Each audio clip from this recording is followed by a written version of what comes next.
Hey y'all, it's me again. I'm gonna continue reading from my book, Secret Lives of the First Ladies. Here we go! Close to the action. During the Boxer Rebellion in 1900, Lou Hoover gave a marvelous display of her bravery and defiant spirit. As hostile Chinese forces surrounded the foreign settlement in Tiston, Bert insisted that his wife get to safety and stay there. Not likely. She learned how to handle a revolver, helped organize defenses along with the men, and brought tea and other supplies to the front lines by bicycle.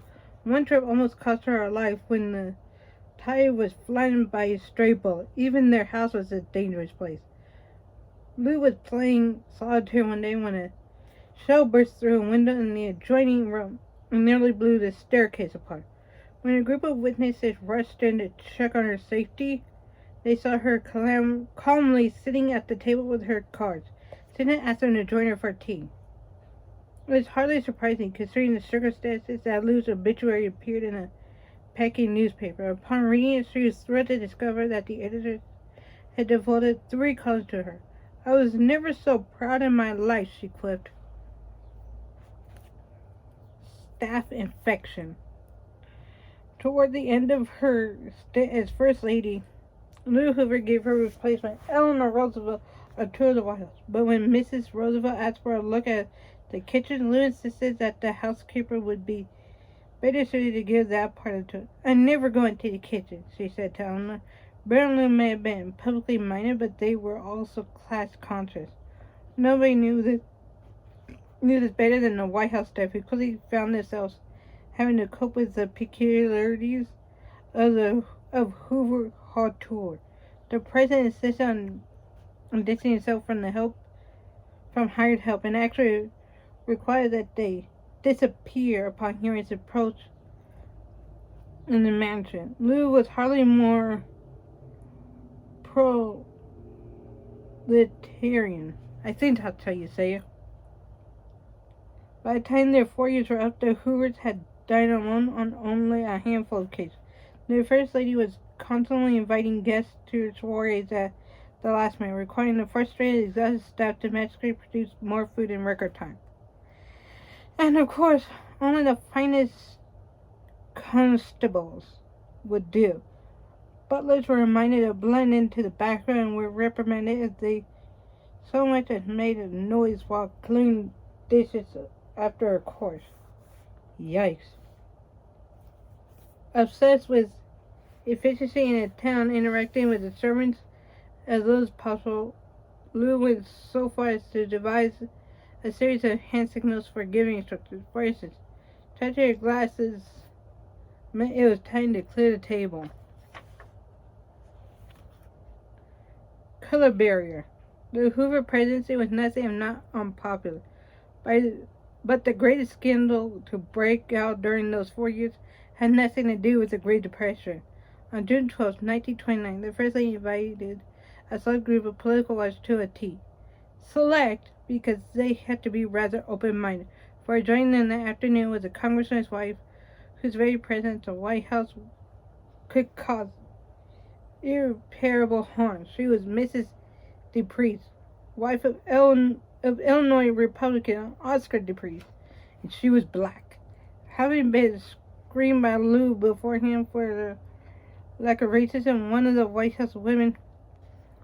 the white women present on June 12th cared very much about Mrs. DePriest's color. It was a White House tea like any other, and the African American in the presence was just another guest like the rest of them. Other parties, however, weren't nearly as unfazed. Newspapers throughout the South lambasted the First Lady, accusing her of stupidly hurting her husband's political reputation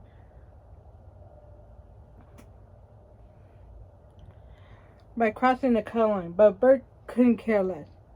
The following week, he launched in the White House with a black scholar from Tuskegee College. I don't know why I couldn't ever say that word.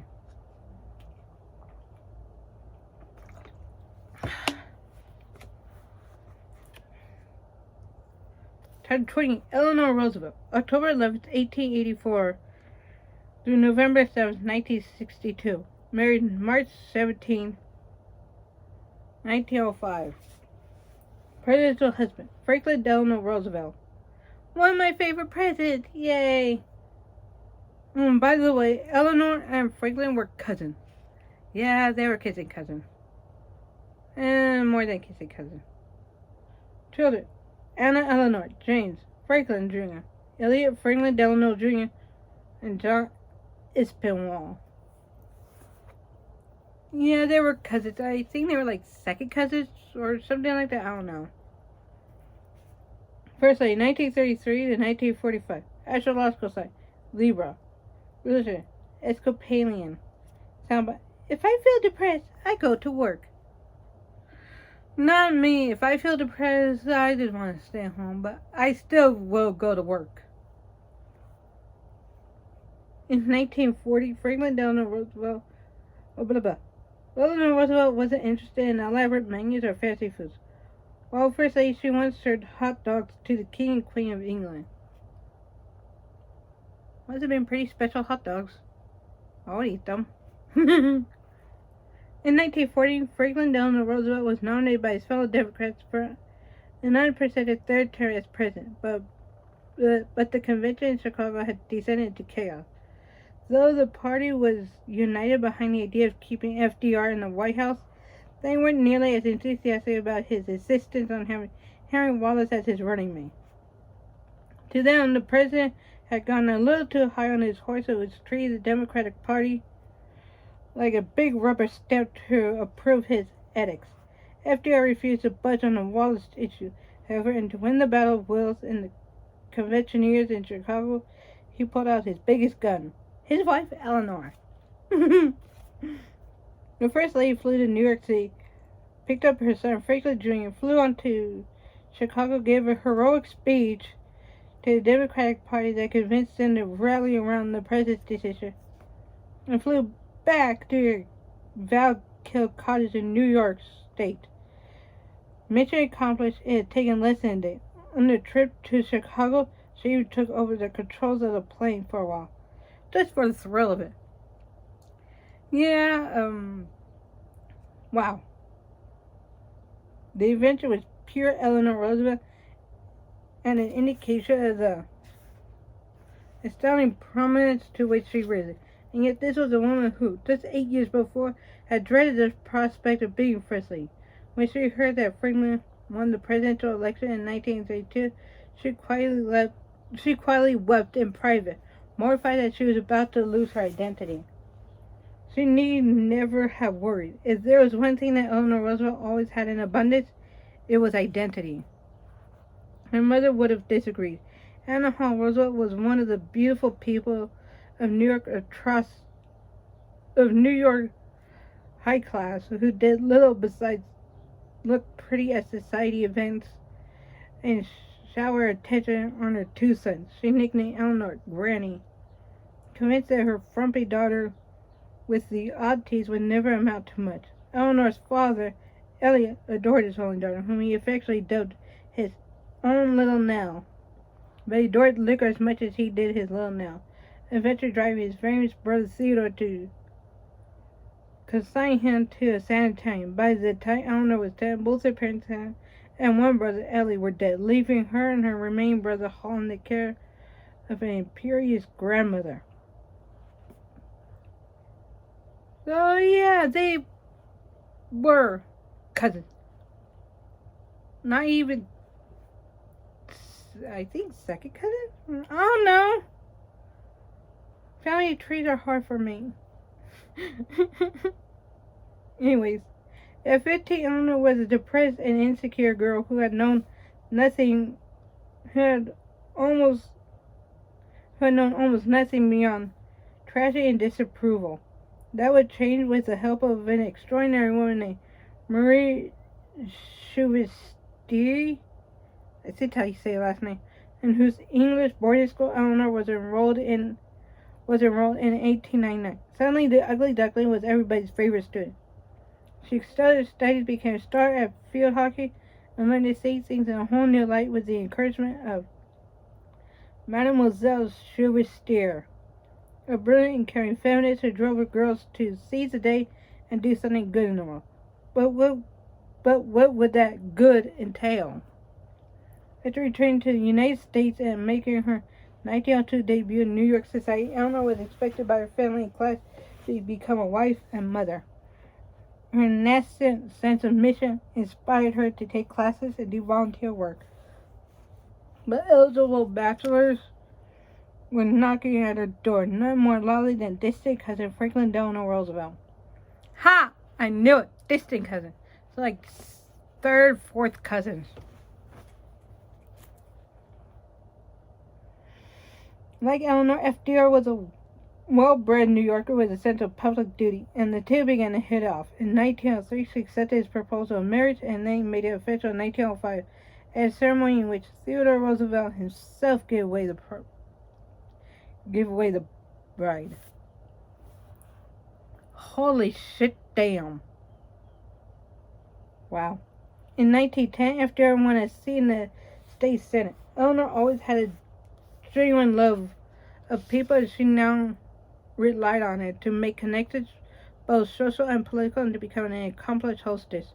Her public persona continued to blossom after 1913 when Franklin was made President Wilson's Assistant Secretary of the Navy.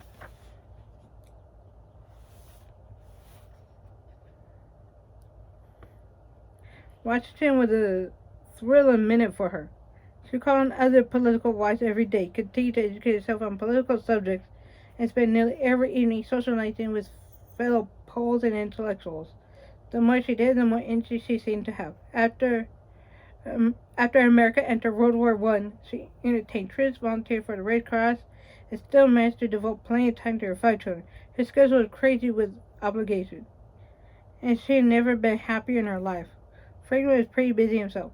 With Eleanor's social secretary, Lucy Mercer. In 1918, Eleanor came across one of the love letters, adding herself to droves of Washingtonians who already knew about the affair. Hurt and humiliated, she confronted her husband with divorce. Franklin didn't like the idea for 2 reasons. One, it would seriously jeopardize the political career he was building, and 2, his mother would cut him off without a penny if he so much as thought about it. With divorce out of the question, he promised never to see Lucy again. But the Roosevelt marriage had turned a corner, and any romantic connection they shared seemed to dissolve. In many ways, it was the rebirth of Eleanor Roosevelt.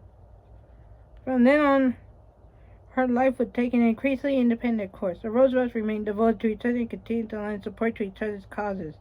But it was understood now that Eleanor's life was truly her own, a fact that allowed her to become one of the most powerful and controversial women of the century. I did not know this at all. I thought I knew everything about the Roosevelts, Franklin and Eleanor. I guess I was wrong. Anyways, the decade that witnessed Eleanor's transformation into an independent political heavyweight began, ironically, with a tragedy that brought her closer to her husband. In 1921, Franklin contracted the polio that would rob him of the full use of his legs. Though encouraged by his mother to give up public life and become a full-time fop at the family's Hyde Park estate, FDR decided to recover, make the best of things, and plan on a return to politics. In the meantime, Eleanor would be his surrogate. She had already acquired a reputation as an intelligent and devoted Pole, allowing her energy to such organizations as the League of Women Voters and the Foreign Policy Association. Her friends included feminist educator Marion Dickerman, suffragist Carrie Chapman Catt, reformer Esther Lapp, I think how you say Esther's last name, and other prominent female activists, and she had gone a crash course in national campaigning during Franklin's unsuccessful bid for vice president in 1920. Now, with the encouragement of Franklin and his advisor Lewis Howell, she would keep the Roosevelt name alive by fighting for the issues that they and she believed in: labor concerns, public housing, relief for the unemployed, education, and protection of women's rights. An indefatigable campaigner, Eleanor edited newspapers and newsletters, took a teaching job in New York City, raised funds, and hired coaches to improve her public speaking. It wasn't long before she became prominent in the women's division of the New York State Democratic Committee. Sure, it was all on behalf of her husband, but Eleanor was having a blast, and it all worked out. And it all worked. By 1928, her efforts had made her a national figure. Franklin reaped the benefits by becoming governor of New York in 1929. As New York State's First Lady, Eleanor found a serene sense of fulfillment. She had achieved her lifelong goal of making a difference. Franklin was back in action, and their partnership was becoming a force to be reckoned with. From his wheelchair in the governor's mansion, FDR completed his wife's political education by making her his eyes and ears. She toured the state on inspections for him, becoming adept at spying trouble spots and earning the respect of people who knew of formidable activists when they saw one. Eleanor combined her savvy and determination with the gift for really communicating with everyone, high and low, powerful and powerless. Her confidence and ability increasing with every day she earned hordes of admirers. And just as many angry detractors shocked at her radical liberalism and independence of action, FDR just shrugged them off, visibly taking pride in the invaluable compatriot he came to refer to as my missus. The Franklin Eleanor modus operandi had fully taken shape, and it would take them far. Granted, going for the White House was Franklin's idea. For Eleanor, becoming First Lady meant drowning in a flood of tea parties and losing her ability to freely act on behalf of her beloved causes. But she had helped her husband and built a momentum that wasn't easy to stop, and the presidency was the obvious terminal. Besides, she had no one to blame but herself. Eleanor's popularity and connections were instrumental in FDR's victory over Hoover in 1932. The new First Lady quickly got over her anxieties, realizing that she was now in a position to do more than ever. Eleanor continued to champion women's issues, writing a manifesto entitled "It's Up to the Women." In newspaper and radio interviews, she preached the gospel of New Deal legislation and pressured her husband to adopt her daring solutions to labor disputes. She boldly fought against racism with the National Association for the Advancement of Colored People, answered positive mail from concerned citizens across the country, oversaw the creation of a National Youth Administration to help young people find work, and most of all traveled. From the dingiest transient community to the remotest soup kitchen, the First Lady met with average Americans, shook hands, made contact, and reported all back to the President. No First Lady had ever possessed such an aversion to staying put, and Americans from coast to coast got used to the idea of seeing the ubiquitous Eleanor popping out of nowhere to check on the local scene. The big scene, however, was turning ugly. With war raging in Europe and Asia, FDR created the Office of Civilian Defense in the fall of 1941 as a precautionary measure. Eleanor was asked to direct many of his programs, but her insistence on using the department to advance her welfare agendas got her in hot water with Congress, and she had to quit. It was a sign of things to come. World War II was consuming FDR's time and energies at the expense of the New Deal, and Eleanor was increasingly finding herself at a loss for direction. Things just got worse after the Japanese bombed Pearl Harbor in December, forcing America into a war that, as Eleanor saw, might jeopardize all the social programs that she and Franklin had sponsored since coming to the White House in 1933. The President excluded her from his top secret war councils, but Eleanor was far from being excluded from the war effort. In 1942, she made an incredibly popular tour of England, dropping in at army bases and airplane factories. She made a repeat performance in 1943 in the Pacific, going into harm's way and cheering the wounded wherever she showed up. It all came to an abrupt halt in April of 1945, when, in the company of Lucy Mercer, Franklin died in Warm Springs, Georgia. Eleanor did her best to advise incoming President Harry Truman and declared, "The story is over." Not likely. Truman sent her to the new United Nations as America's delegate, where she played a crucial role in getting that body to adopt a universal declaration of human rights. In addition to publishing her memoirs, she never stopped working for the causes that were dear to her, from advising the Peace Corps for President John Kennedy to working with the United Jewish Appeal. By the time she died from tuberculosis in 1962, she had become one of the most recognized women on the planet. Both the liberals who idolized her and the conservatives who derided her were agreed on one thing: no First Lady had ever used the role so aggressively. Eleanor remains in a class by herself. And why wouldn't she? She deserves it.